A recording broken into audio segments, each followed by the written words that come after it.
Hello.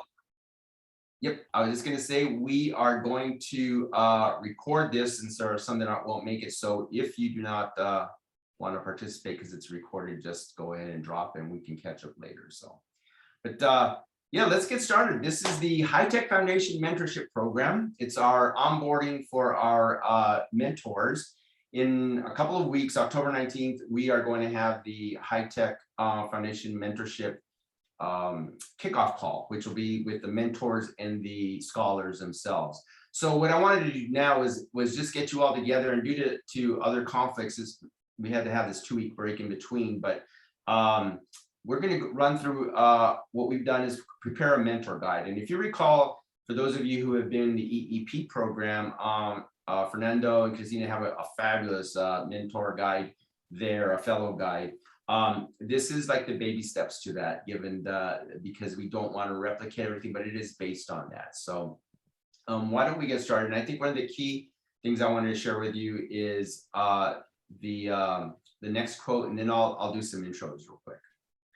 So it's out of the way. As we look at what this has, I'm not even going to paraphrase this. I'd like to just read it because I think it's so important. It says, quote, "None of us got where we are solely by pulling ourselves up by our bootstraps. We got here because somebody, a parent, a teacher, an Ivy League crony, or a few nuns bent down and helped us pick up our boots." That was by Thurgood Marshall. And I think that this describes exactly what we're doing as mentors, as who we are, as former fellows, as we continue to do this, and even at work.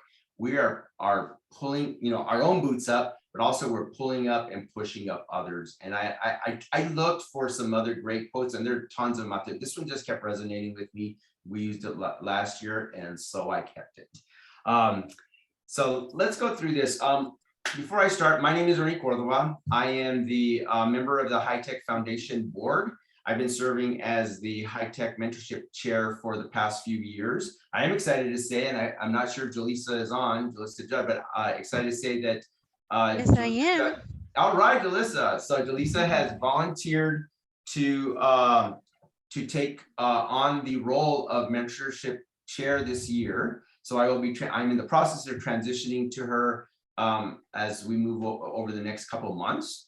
But given that we just worked this out, I wanted to just go ahead and give the mentorship training, and maybe Jalissa a little later, if you'd like to jump in, or towards the end, just introduce yourself. That would be awesome. Actually, why don't you do that right now? Do that right now, so everybody gets to know who you are. Most people already know you, but please. Yes.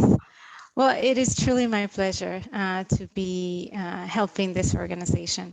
I've been part of HITEC, I would say, for 7 or 8 years now, and I have benefited from some of the mentorship that I have received from many of the people that are actually, some of them are actually in the call. I'm really looking forward to what we can do this year with the mentoring program. I think that this program has a lot to offer, and we'll go into it in the 3-prong approach that we can serve our students, the future leaders.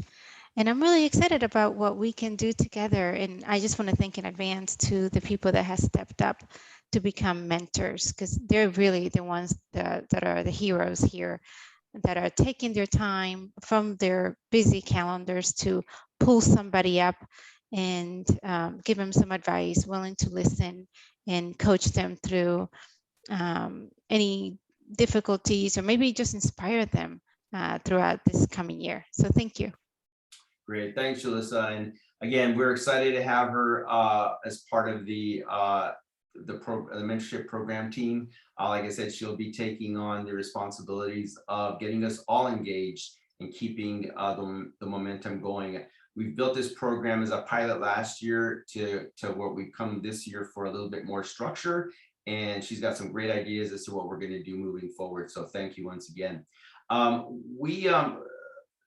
Again, what we want to do is just really focus in on this guide today.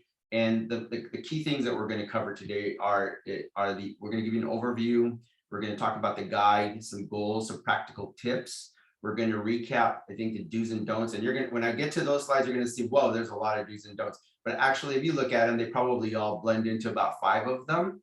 And I'm not gonna drain those, but we just wanted to keep them on there since we'll be sending out the deck. And then we'll talk about a couple of next steps as we move through the program.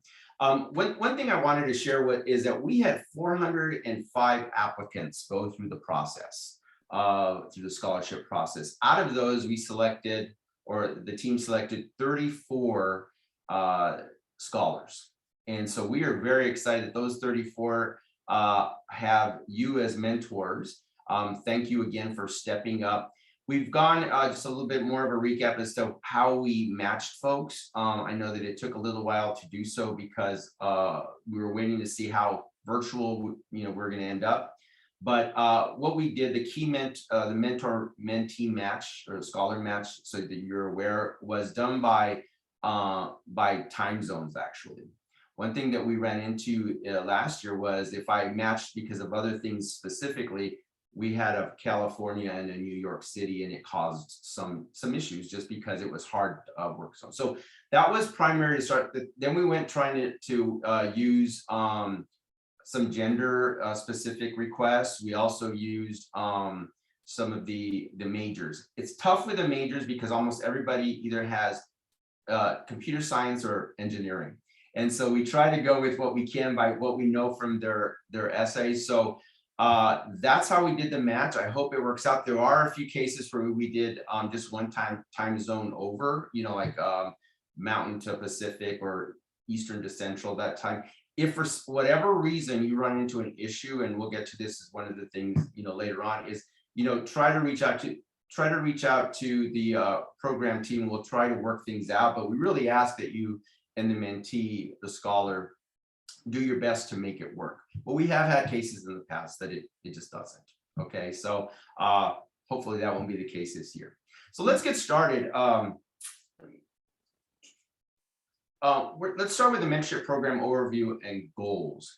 So mentorship program overview, quite frankly, what we want to do here is just tell you what mentorship is. As you see here, it's your basic definition that from Wikipedia, of course, not any other scholarly definition. But reading this it's a relationship that we, as mentors, more experienced, already in the workforce individuals, knowledgeable, as it says here, are going to help those help pull up others, right? We're going to help less experienced people get to set goals, help them understand how they plan their future, in this case, career, moving forward into a technology career, keeping them in that technology career path. So, just reading this, it's the mentor may be older, younger than the person being mentored, but he or she must have a certain area of expertise. And that's what we're counting on with you, to share that area of expertise you have, get those students interested, keep them interested in what they're doing. And if they do want to change, that you're somebody, most of us have changed our majors early on, maybe that's what we've got to do and help them through that.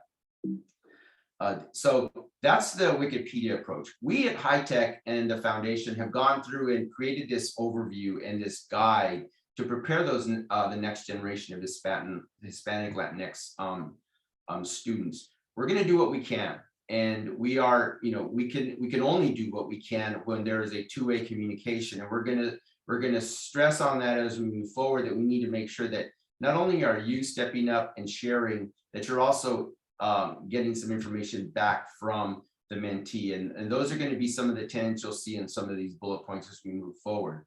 Through the program, we'll provide tools to help foster the success of the mentoring relationship. We're going to have a career readiness events, which is basically once a month. For the scholars, let me take a step back. For the scholars, what we've done is we've prepared a career readiness events. There's a total of 4 of them throughout this program. However, once a month, we're going to have an event, because running in parallel with the scholarship program, with the scholar program, is another mentorship program that we're working with San Jose City College. There we have stepped up to provide them with a career readiness event once a month. So basically a topic we're going to talk about. We felt, though, because we want the relationship to be strong with the mentor, giving them 4 specific ones that we want them to attend, and then letting them have 5 other ones where they can opt in to attend would be great.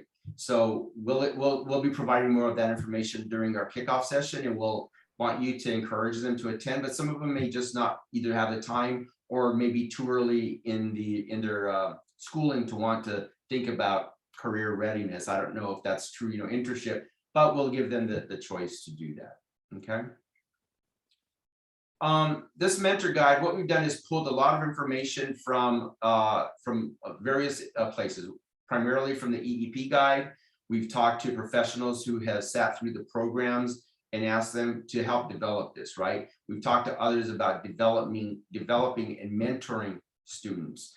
There's a lot out there today that says, the old mentorship programs that are being used in schools may not be working as well because these students are hearing a lot of information, but they're not looking up to professionals like you all to bring home the message. They want to hear stories. And so what we want to do is throughout this program, this guide is another thing, is to just give you those tips to help you do this, but they want to hear from you. One of the key things that we learned from the survey that we sent out last year, as well as the kickoff session with San Jose, was they really perked up. They really listened to what your journey was. So that's what we really encourage, is sharing your journey and where you had your hiccups, that timeline that we all have, or just listening to them, setting goals, which we'll talk about, and then bringing in the stories. But the stories really, really kicked off some discussions for everybody.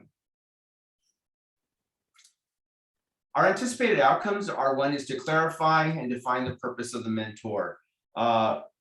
Again, you are all individuals who have been mentors, who have been mentees, who have been fellows, etc. So I think you know the purpose of it.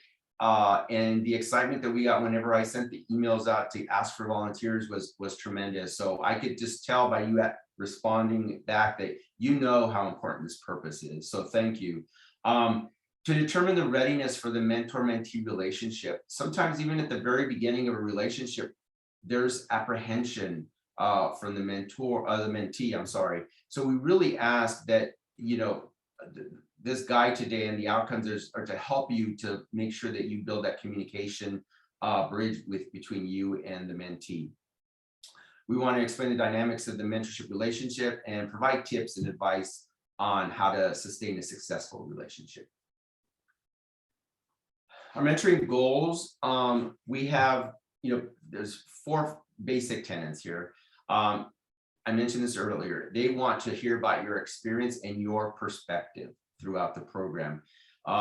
We want to identify and promote upcoming opportunities for growth and development. So through this career readiness program events that we'll have, that will give them the opportunities to see and to share with them some growth and development. There's even a how to get started with the career centers in their schools, internship possibilities, etc. So we'll be talking about that at the kickoff. We want you as a mentor to focus and accomplish goals.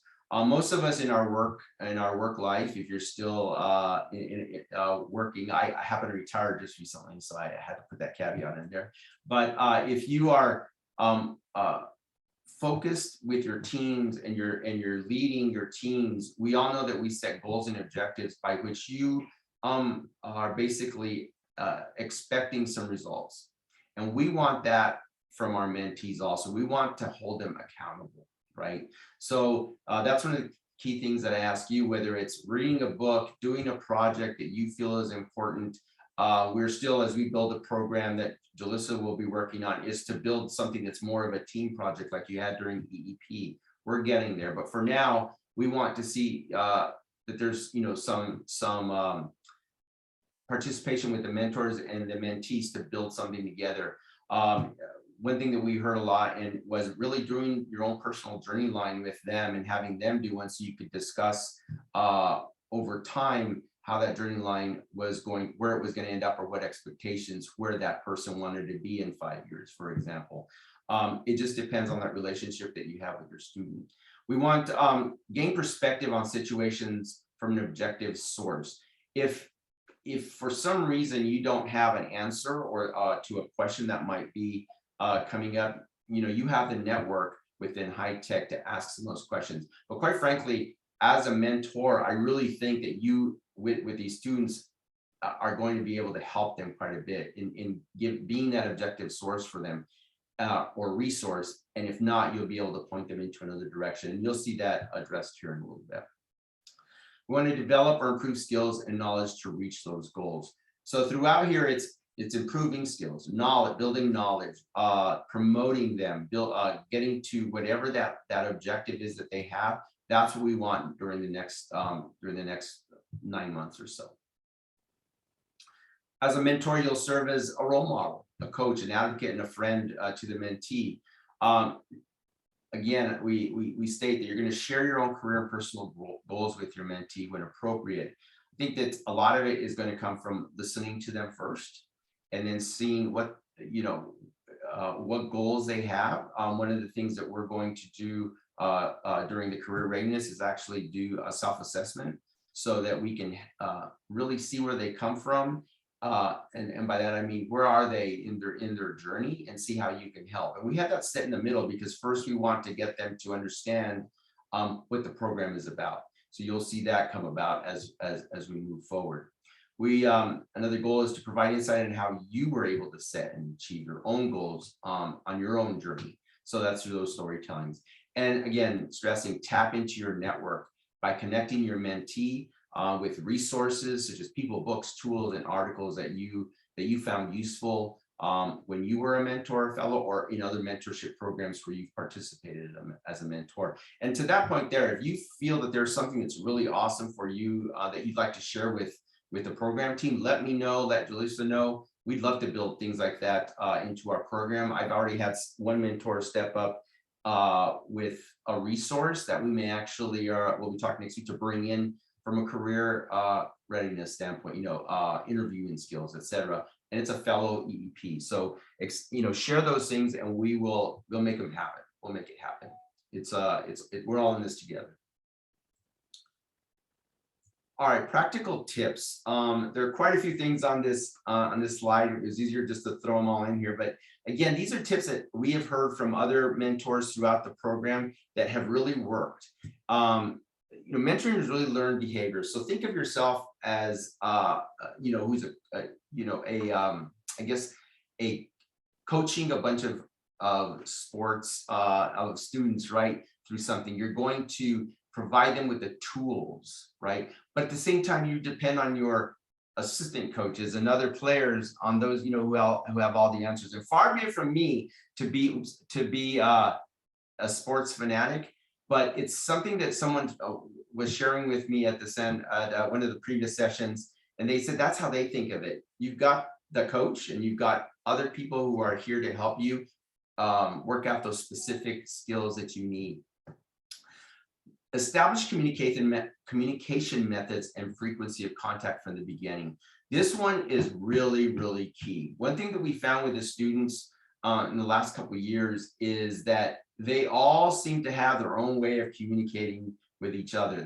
Some do not like email whatsoever. Some don't like, some use Instagram. Whatever that is one of the things that we're going to set some time during the kickoff session for you to understand what's the best method, because we need them to be responsive, and we need you to have a way to reach them if we need to.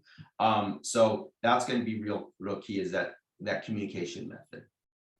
When engaging in conversation, restrain from parenting. That was feedback that we had from some experienced mentors who sometimes you get so involved with the mentees that you feel like you're parenting them.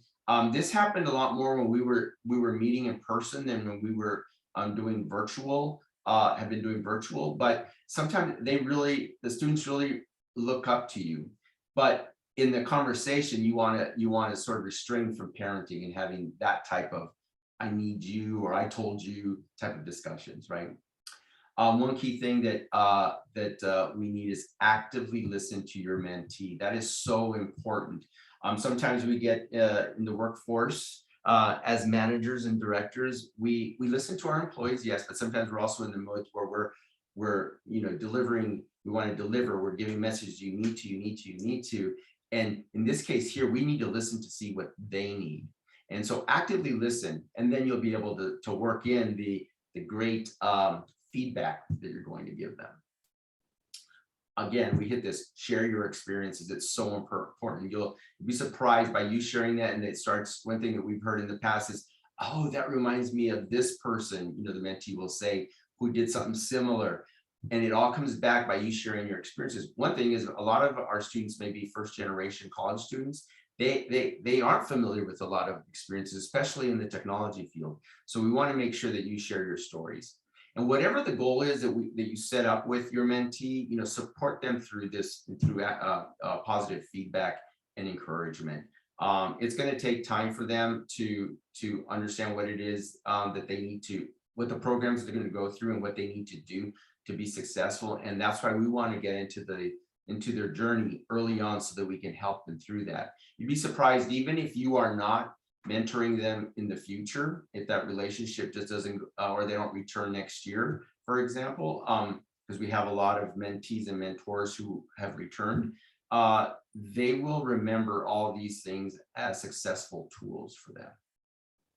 As you progress your relationship, be honest and candid. I talk about the feedback and encouragement, being positive, et cetera, but building a trust-based relationship is key to any relationship. So be honest and candid. And I know many of you, we know how to deliver that message without hurting feelings, but we've got to be very cognizant that these are students, and sometimes they're away for the first time from school, so we've got to be careful, but be honest and candid. And and that's the key, one of the key messages and feedback that we received from past classes.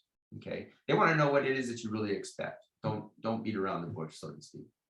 But in summary, mentoring can be absolutely bring out the best in us. I think that's why, I've been doing this for a long time, and many of my colleagues on the call have been mentoring for a long time. It's like we have been blessed with the journeys that we've had. I'm a first generation college student, it's third generation New Mexican. I'm the first one in my entire family to go to college. And I had mentors. I continue to have mentors through my career. And even now, as I've retired, who knows what my next journey will be.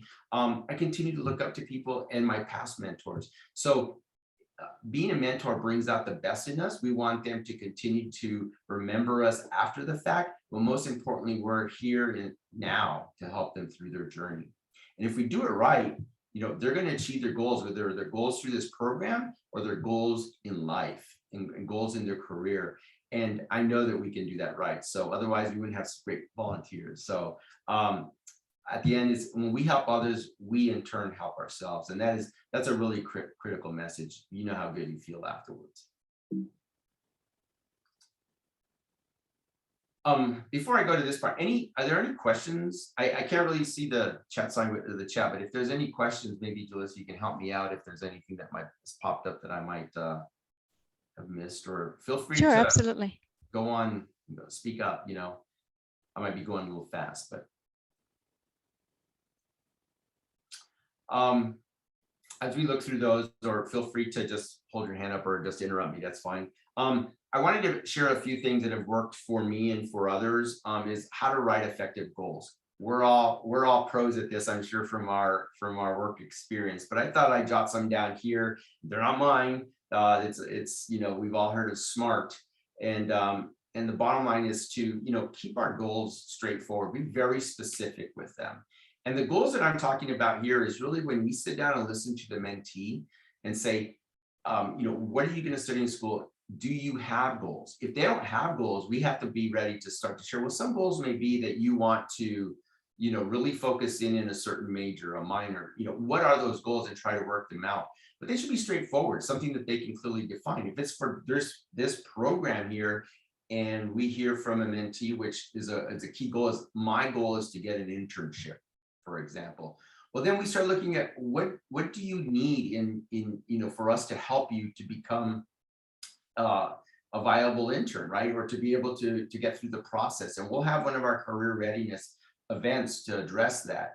But it's those things is, what are your goals? Have them be straightforward and specific. Have them be measurable.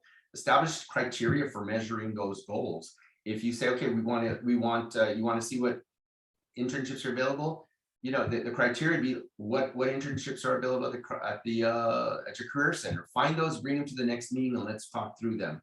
And it may be, I know internships is one that I'm using now, and companies are out there filling internships right now. So we're, it may be more for internships in the spring or for next year, but it's things that they really start to look at years down the road that we're trying to get them to. But whatever that is, establish some criteria for them to meet those goals and make them attainable. You should be able to make the goal come to life. It's got to be achievable for them. So if they say, well, I want to, if they're way out there that they're going to graduate at the top of their class, and that's their goal, awesome. I hope that they do, and I hope that they're in the program, but it's not something that we may be able to achieve as part of this mentorship program. So think of it that way. You want it to be realistic, right? It needs to be an objective toward which you're both willing to able to work. If it's writing a very with some of these students, it may be as easy as writing a resume, and we'll have an event on that. But if they really need your help, say, I've been in college for 2 years and I'm trying to throw everything together and I can't get somebody to help me, that's something that they want to attain, and it's something that we can all do. And if you don't have those skills, because I'm not the best at that either, we in the program will find somebody to help you. So that's what we're talking about, making it realistic and then reaching into the network. Time bound, set a specific time frame for reaching the goal. The program, we have it set up going through June, basically. So you want to work within that, and everything that we're talking about here isn't so much about us in the mentorship program, what we've got planned for you. It's what you and your mentee pull together as goals that you want to work on on a one-on-one basis. Okay. Any questions, comments, feedback? We don't have a question, but there is a tip here. Okay. Says, and we don't have the mentees on the call, but a tip for us to pass down is, they might want to reach out to companies now to get the internship application in process. But actually, the reality is that at this point, from what I've seen in my organization at Lockheed Martin and others that I am aware of, by this time of the year, they already have secured their interns. So we actually have to start it even earlier, around August timeframe, even July, when they're sourcing for interns. Yeah, and thanks. That's excellent feedback and question and feedback. And we are hoping that there are some. We've talked to some companies, and we're hoping, like I mentioned in the spring, that if it's not an internship, maybe that it's some type of job shadowing, something that we can make work. So in our programs at HITEC, as you know, we have the scholarship program, which defines the scholars, awards the scholarships, and then the mentorship program is one of those benefits that they have with being a scholar. And then the third pillar are internships, and that's a whole separate pillar from the one that we have here. But as we've just now brought in a new internship chair, and we're going to work really closely with them to hopefully next year. It's an awesome program. All of this stuff is way ahead of time, and we're trying to get to that point. So I look at it as this is, pilot 2.0 here, and to get our program, because this whole foundation mentorship program is really new for the last year. So we're really trying to work out all the bumps. So any feedback that you have is great, and that's a great tip that you just shared. All right, this one is the one that's going to drive you dizzy, make you. It's a huge long list, and I was going to take it up, but why not? Here we go. So the do's and don'ts, right? I have a page of do's and a page of don'ts, and I'm not going to drain this. But one of the key things that we want you to do is actively listen to the mentees' concerns, mentee feedback, etc. We found that by listening to them, sharing that with you, and what you want to share back with the program, it helps us build a better program. Most importantly, it helps by you listening carefully to be their sounding board. And what we found in the past, sometimes even as easy as stuff is, I don't know when I'm supposed to apply for my grant next year or something. It may be a question that you think they would know. We've run into areas where we've had some students wondering, if they were going to have room and board because they didn't go through the application process in time. Again, this was their first year of school. That's one of those really, extreme concerns that we had, but it was actively listening that the first time that mentor met with that mentee, they were able to pick up on that and start helping them get to the next, helping them make sure that they were set up for the next semester. Let's see, again, just read through these, be constructive with your feedback. We've talked about that.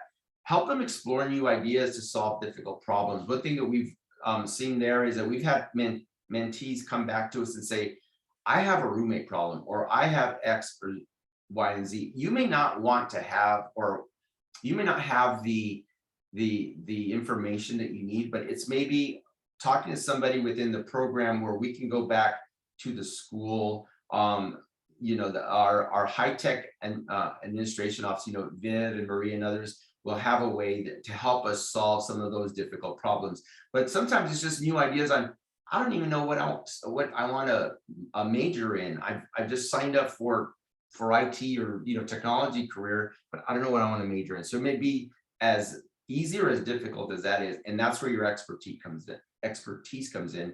But again, it's listening to them. What do they really want to do? Although we want your areas of mentorship, of expertise, one thing is that we want to make sure that we don't come across as knowing it all. I know that I'm one that sometimes uses a lot of I, and I have to catch myself in doing that.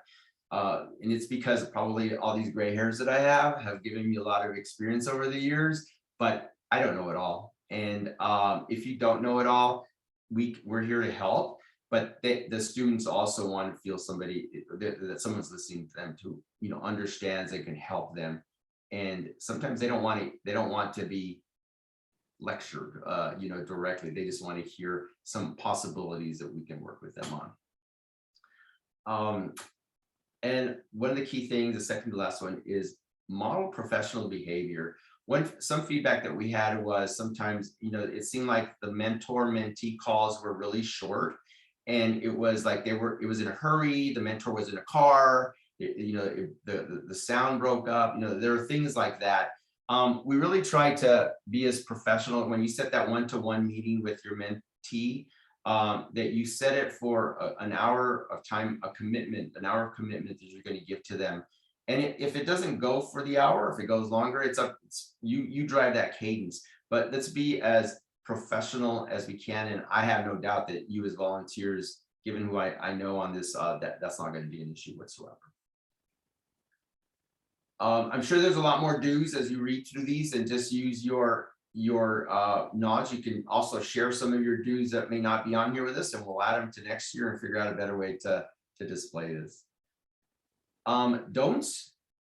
Don't take a responsibility as a mentor lightly. You know, you've committed to be a mentor for the next 9 months. So we really want you to commit to that full relationship with your mentee and always give your best. Again, I have no doubt we've never run into a major problem with the mentor side of it.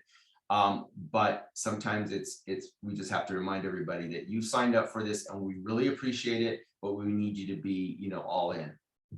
And don't be afraid to share your personal experiences. You are driving that relationship. If you want to share something personal that helped you through your career, through college, etc., and you want to share it, feel free. Those stories again are really important. Don't use undue influence. In other words, there's no setting a sense of obligation to influence that mentee's professional decisions. I know that we like to hire the best and the brightest in our companies, but, you know, driving them to be a cyber person because we work for a cyber company, etc. I think that's what we mean here, is really pushing something on them. As you, especially if they haven't figured out their major, you want to fully listen to them and see how you can do it. And one thing that we'll have, our very first career readiness event that we have scheduled will be to share a few of technology careers with them, so that they understand that it's not just IT, or it's not just applications or dev, etc. That it's careers in technology are full range, right? Say don't try to solve the mentee's problems. They want to share them with you, that's fine, but work with them instead of try to solve them. Don't make personal requests to the mentee, and don't gossip about the mentee. Again, most of these don'ts are just to cover, you know, some of those things that if you think about, am I supposed to do this or not? We just want to make sure that you have that. We have not run into major problems with don'ts, so. Jalissa, any comments, anything from your side on this? No, I think you touched on really key points of really listen to the mentee. And I wrote it on the chat.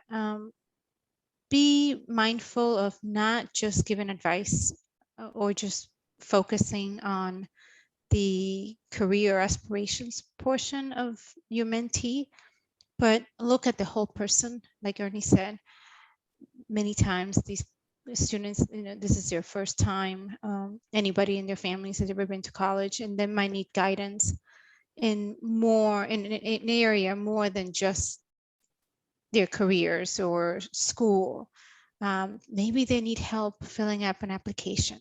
Maybe they need help understanding a parental relationship with their, they're trying to work and going to school, but the parent wants them to do something else. Listen to the whole person and be there for them in the way that they feel supported. And again, to what Ernie has here on this slide, it's not that you need to know it all. Sometimes you don't even have to say anything, but just listen and just let them know that you're there for them, that they have somebody they can go to for career advice or anything else. Because I think that you guys are people that they could truly identify with. Many times in these corporations, they don't necessarily see people that they can reflect on, they can identify and think, oh, I can be like that person. You are that person to them. And that's why you're here. Yeah. And I wanted to go ahead. I'm sorry. Yeah, I wanted to share an experience that I had last time. I mean, where we did this. You need to have patience too, because I mean, people take a little bit. I mean, the mentees take a little bit of time to open up, and that's what happened to me. I mean, we have a lot of discovery calls at the beginning, and that's when I reach out to Ernie and the team and I say, hey, can you share the application or the essay? Because I mean, I see that it's having a hard. It's kind of like doing the sales, right? It's like, tell me about your pain points. Tell me a little bit, because I mean, a lot of these mentees, they have different goals, or sometimes we're here to just have the magic wand and boom, all of a sudden, hey, whatever I'm telling you, you're gonna do it and it's gonna happen. So it's a lot of patience too. So with that saying, Ernie, I mean, for me, it was beneficial when you share the essay or the application. That way I can read and be prepared for my first call. That was very good for me. Thanks. It's excellent. I've just written myself a note to make sure that we have access to those, similar like in EEP. There was the portal. We'll make sure that you have some information from them. Okay, that's excellent feedback. Anyone else? Maybe some do's or don'ts or something that's helped you? So I can, this is Ariana Ritara, so I can understand why getting involved in their personal life or starting that conversation is not a good idea. But just back to Jesse's point, sometimes it's necessary to break the ice or some, like I find that as one of my easiest ways to connect. But I think it would be good to hear other ideas or experiences from other people who have gone through it when they encountered that type of a scenario where it became difficult. Because even at the business level, where I've mentored before, that those first 2-3 meetings are really hard. You're trying to navigate and trying to get what it is that they want, but sometimes they don't know what they want. And I've been a mentee, and sometimes I don't know what I want.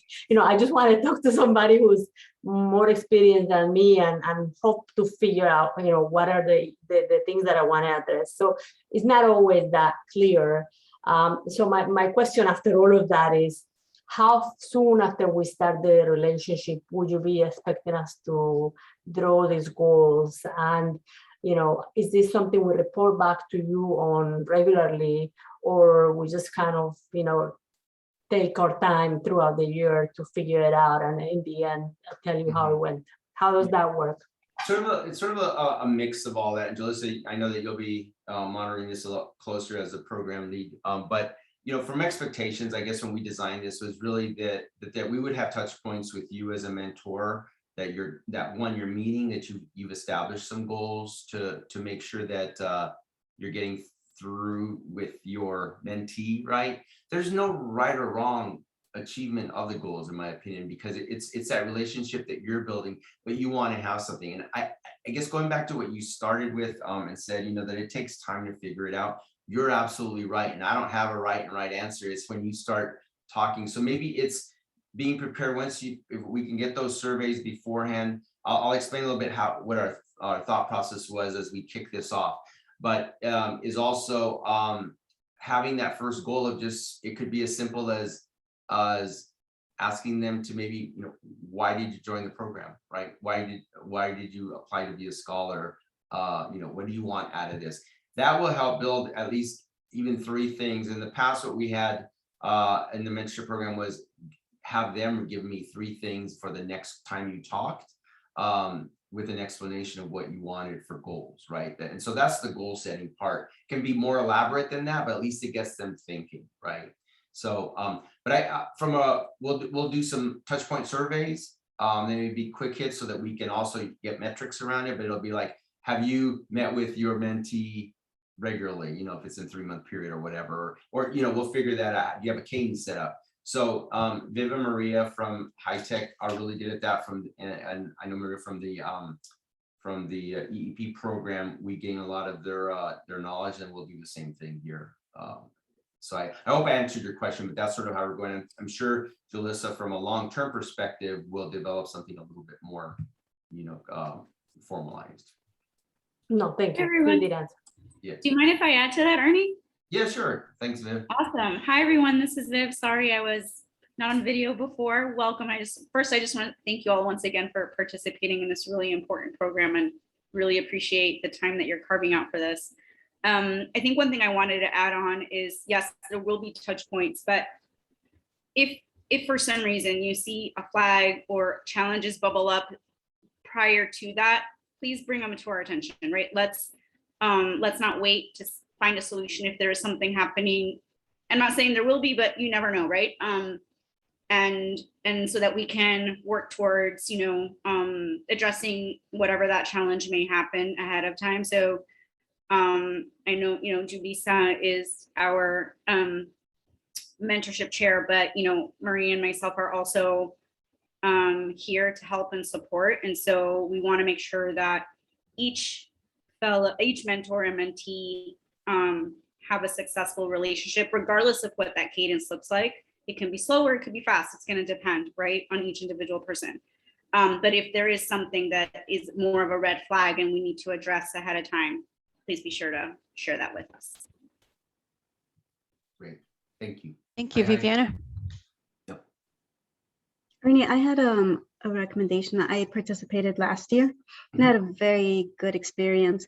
My mentee always came prepared. She had 2 or 3 questions. She had very clear goals. And so I think I was very, very lucky because I didn't have to pull teeth. I didn't have to kind of, dig in with probing questions. And I remember asking, how am I doing as a mentee? I told her, you're doing wonderful because you really made it so much easier for me because you come prepared with questions. And so that makes me think maybe as a program as HITEC, maybe you could have some kind of sample questions for the mentees so that they can draw from, and then some sample questions for the mentors so that we can draw from. If we do have that situation, as I said, I was fortunate enough that everything was very organic, and it went from trying to secure a mentorship to how do I transition into the mentorship, so it was a really great flow. But sometimes individuals are more quiet. They've never done this before. They don't know what type of questions to even ask. And so maybe having a nice list where they can just kind of, reference, it might help. Yeah, so it's that breaking the ice question to start if you're going to do it, and maybe get them. That's a very good point. And if you have any of those, Heidi, that you think that would be excellent, I think we would be more than happy to use some, and share them with the group. Okay, if you don't mind. So excellent. Ernie, you just stole my sentence. I was going to say that I think us that are mentors and that have the experience, we need to help Vivian Julissa and Ernie to provide those questions to them. They can put a quick thing for us together. But I think it would be nice if we already have experience to share with others. Help us mentor the mentors. Thank you. Yeah. Train the trainer, right? No, Right. that's great. That was a great great suggestion. Yeah, great feedback. And I think, Julissa, I know that even working with some of the feedback, reaching out to the EEP program, like Christine and Fernando, and seeing, it translates the same way, right? Maybe they have some that they may have from the EEP students. Sometimes even as you just don't, because you're dealing with a brand new mentor, what really resonated, what really kicked off that discussion. So, but I challenge you. Challenge is a good word, but I ask you to, if you have some of those questions, it'd be really helpful to us, again, because this is, as we build this is our program, right? And I think it'd be really good. So I'll let Julissa, I know that we have on the, here, let me show you real quick.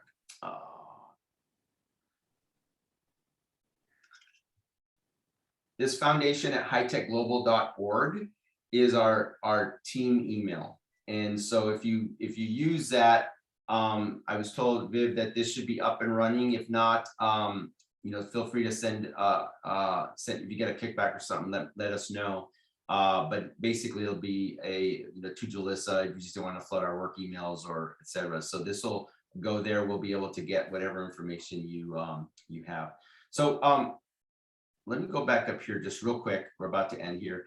I'm not going to go through these, but here's some frequently asked questions that we pulled together. They're not along the same lines of what we were just talking about. They're more of questions that you might have. Maybe some of them are like, how long is the program? But it's more of things just what you might ask is, how did we get to this point? So take a look at those. If there are any questions, let us know.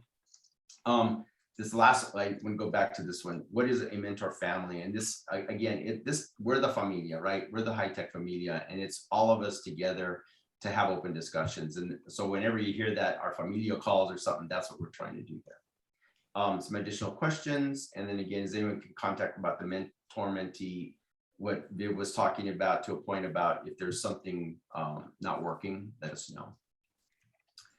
Next steps. Really, there's the biggest next step we have is to attend the kickoff call for the program on October 19th. That'll be for mentors and mentees. We understand that if you cannot make that call, I'm going to see if we have a secondary call, but it may be that your mentee may be on the call and you won't be on the call. So what we had initially planned was we're going to have a breakout session at the end of the call with enough time so that you would break off and set that first meeting and schedule right then on that call. Because what we found that once we released everybody, it took another few weeks to get a call scheduled. So that was our wish. So what we'll do, Maria, can you remind me again when the mentees are going to be informed of their mentors? We've already started one side of it, so that I think once that's done, I would just recommend to go ahead and reach out to your mentee right away, let them know, remind them about the October 19th, and you can start setting the cadence. But I wanted to make sure they've been notified. Maria, if you can help me with that. Yes, HITEC will work on that next week, notifying all of the scholars. Okay, because there's some other programmatic things that are going on with the notification. So that's why we scheduled this for the 19th. So if you wait till at least the 19th, if we don't, we'll have next week to get those out. Then you can start reaching out to him. If you already have, because I gave you the emails, that's okay too. But then they'll maybe reach back to Maria to say, who is this person that reached out to me? So just want to let you know about that. So Ernie, you said to reach out to our mentees. Is that what you're telling us? Yeah, if you are not going to make the call on the 19th and you feel like you want to reach out to them ahead of time just to start the cadence, I'm okay with that. The only thing that we wanted to do is coordinate it with HITEC, letting the mentees know who you are. Right, because we have not done that. That's HITEC does that because they're students, right? So I would give it till next week. Maria, why don't you do this for me if you don't mind? Let me know when they're notified, and then I'll send everybody on all the mentors an email saying your mentees have been notified. Move forward. How about that? That way we're all the same cadence. That works. Okay. For the notification to the mentee, could we just be CC'd on it, or is that too complicated? Oh, yeah, I mean, is that all right? They already have the email addresses, Maria, so is that okay? Yeah, that should work. I'll make sure to do that. Okay, that'd and if you need my help, I can help you with that too. So Okay. Ernie, I got a notification, and I think it was from HITEC, who my mentee was. I don't remember if they were copied on it. So were they copied on it already? Yep. So that, okay, all right, No, then. Yeah, they weren't copied on it yet, just the way that we have this, there's a sort of like a privacy thing Yeah, that we're trying to no worries. follow. So, okay. Thank you. No Delia. worries, I was just asking. All right, no, great question. So on here, we had you'll meet your mentee during a breakout session. That may not be the case if you're not able to make the call or something happens, but we'll get another email out to you. We have your mentee prepare their goals and aspirations prior to the first mentor meeting. What we mean by that is when you set your cadence up, and it's to one of the questions that was asked earlier, we want you to set up at least one-on-one meeting for the month, right? So when you set that, say, come with 3 goals. Let's start talking about it. And that's really what we mean there, is that way you start something to kick off that, break the ice session. And finally, just wanted to say, contact the team if you have any problems. If for whatever reason, can't get through, you've got Jalissa's email, was copied on your the letters that we sent you on your mentees. You can reach out to me, Viv, Maria, and we'll help you out. So that's my overview and training program today, folks. I want to say a big thank you to Ernie. He has put so much work into this program Thank and you. has done a fabulous job. So thank you for all the work that you have put in. Thanks, Jalissa. And a lot of it is thank you and for stepping up. Thank you all for stepping up, because again, this is a great program for all of us. And if you come back with feedback that's positive or negative for us in the program, it's not personal, right? We want to make this the best for everybody. So thank you all. But anyway, till the 19th then, or feel free to reach out to me before then, or us, okay? See you. You all so Thank much. you. Can't Thanks, wait. everybody. Take care. Sure. Take care.